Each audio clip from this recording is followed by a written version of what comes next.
Hola amigos, soy Sergio Oliveira. Eduardo Vargas. ¿Cómo estás, Lalo? Sergio, oye, un programa más. Fíjate que pues nos han pedido allí en las redes sociales que hablemos pues de autos y del mercado de Estados Unidos, en particular de California. ¿Qué podríamos platicar? ¿Cómo ves tú esto? Mira, yo creo que California es un estado interesante por donde lo veas, ¿no? Los Ángeles es mi ciudad favorita en todo el mundo. Si yo pudiera decir, pudiera elegir a la ciudad en donde quiero vivir, me encantaría vivir en Los Ángeles.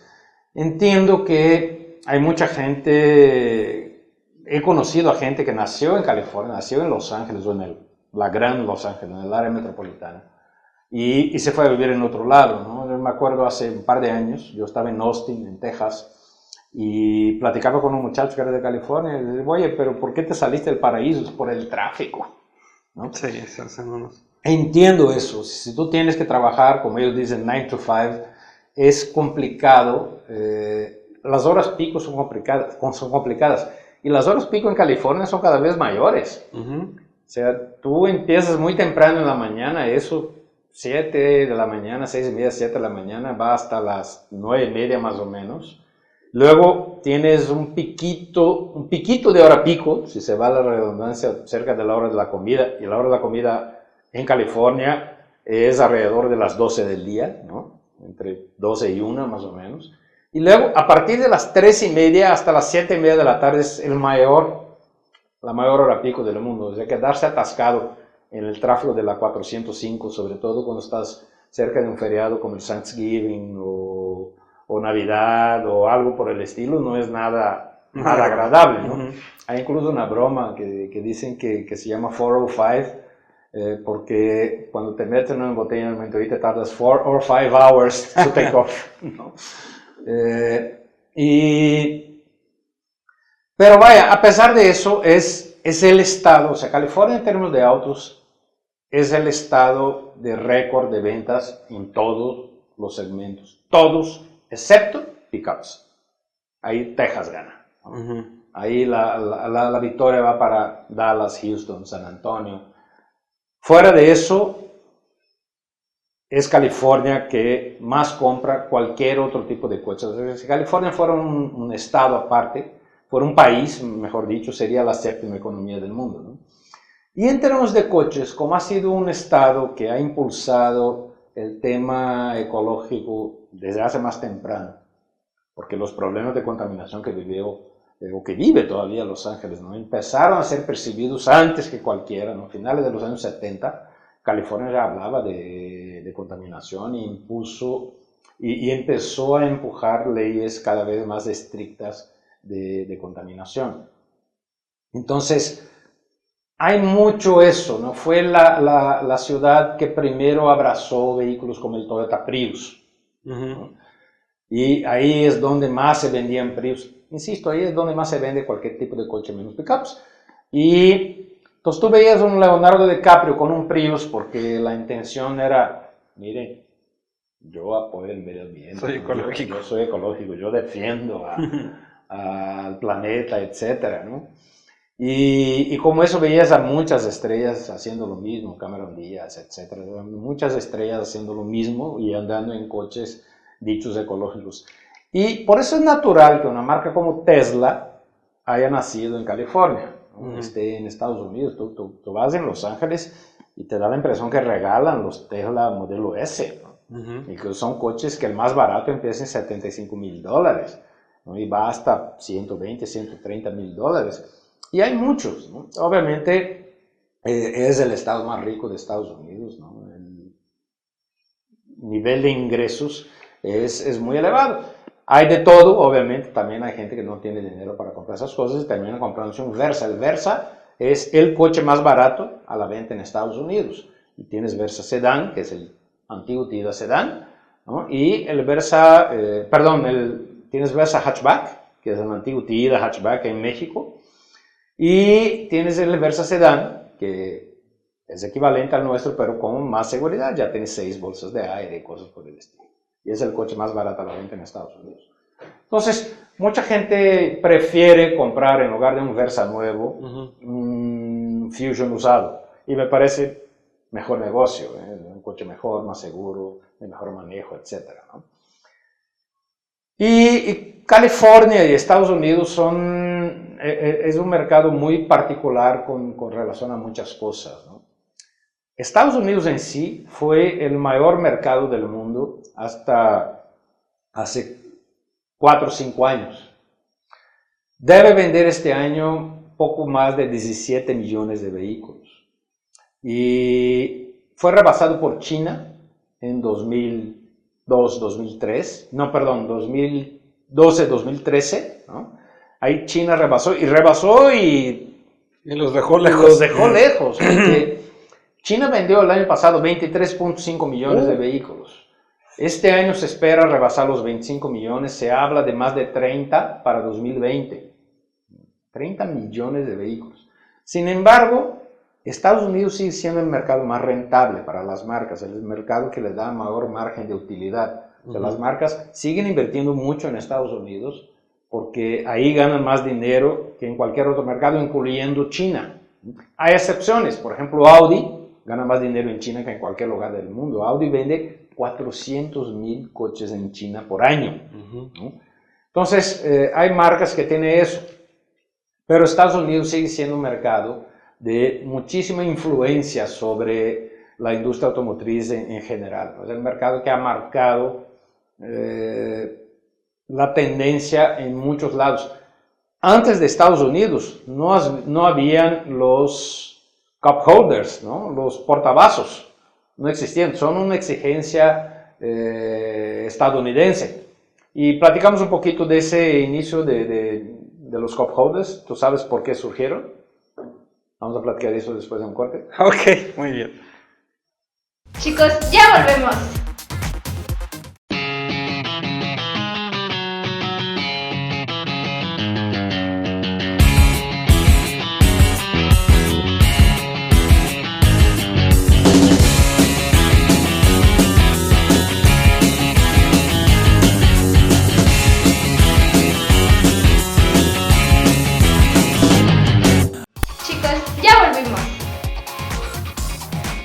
Muy bien, amigos, estamos de regreso, estamos platicando sobre Estados Unidos, California de manera particular. Los cup holders, Sí. Nacieron en Estados Unidos porque tú sabes que en California específicamente todo el mundo trabaja en Los Ángeles pero vive afuera. Sí, en los suburbios. Sí, porque pues, es caro, ¿no? Y eso pasa en todos lados, en Manhattan pasa lo mismo, ¿no? Entonces los tiempos de traslado de un lugar a otro son muy grandes. Y para dormir más, la gente empezó a comer en los coches. Y eso también, o sea, Estados Unidos fue también la tierra que dio origen a los drive-thru, ¿no? O sea, los... Drive-thru, sí, o sea, entras y pides sí, en la o ventanita sea, tu comida. Sí, así es.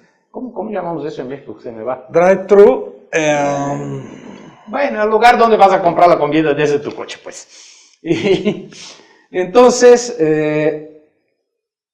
la gente compraba eso, llegaba a un restaurante de comida rápida de la cadena que me digan, compraba su comida y no tenía dónde guardar sus vasos. Se tiraban, podía quemarse en la mañana, si era café. Entonces, alguien, y realmente no me acuerdo cuál fue la marca que puso el primer cup holder en la industria, pero ahí lo puso y pues todos los demás dijeron, mira, muy exitoso, porque ¿no? La gente empezó a comprar ese coche, ese primer coche que insisto, no sé cuál es, porque tenía cup holder. Entonces todo el mundo lo empezó a poner. Incluso los alemanes así a regañadientes les enojaban el hecho de que tenían que poner cup holders porque si no, no se vendía. Llegó un momento que era eso. O sea, la gente llegaba a las agencias y los portavasos. Ah, no hay. Perdón, me voy a comprar aquí a la Ford, si hay, ¿no?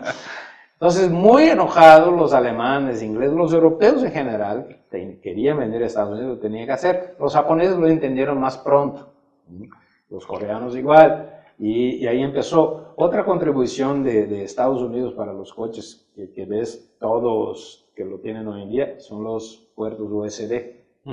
para cargar los celulares y eso. El Bluetooth, la proliferación de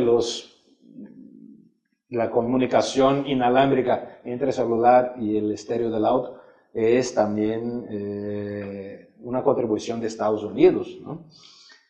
Y si en Europa, el lado exótico de Europa, el lado, digamos, lúdico del mercado de autos en Europa son los deportivos, sean del tamaño que sea, puede ser un hot hatch como un Polo GTI o un super deportivo como un 911, un GT3 por ejemplo. En Estados Unidos ese lado exótico son los pickups. Son los coches que realmente nadie usa como pickups en Estados Unidos, los usa porque les gusta que sean grandotes, etc. Es el país donde probablemente vas a encontrar las calles más anchas, ¿no? Más amplias, la calidad de pavimento mejor en todo el mundo es Estados Unidos.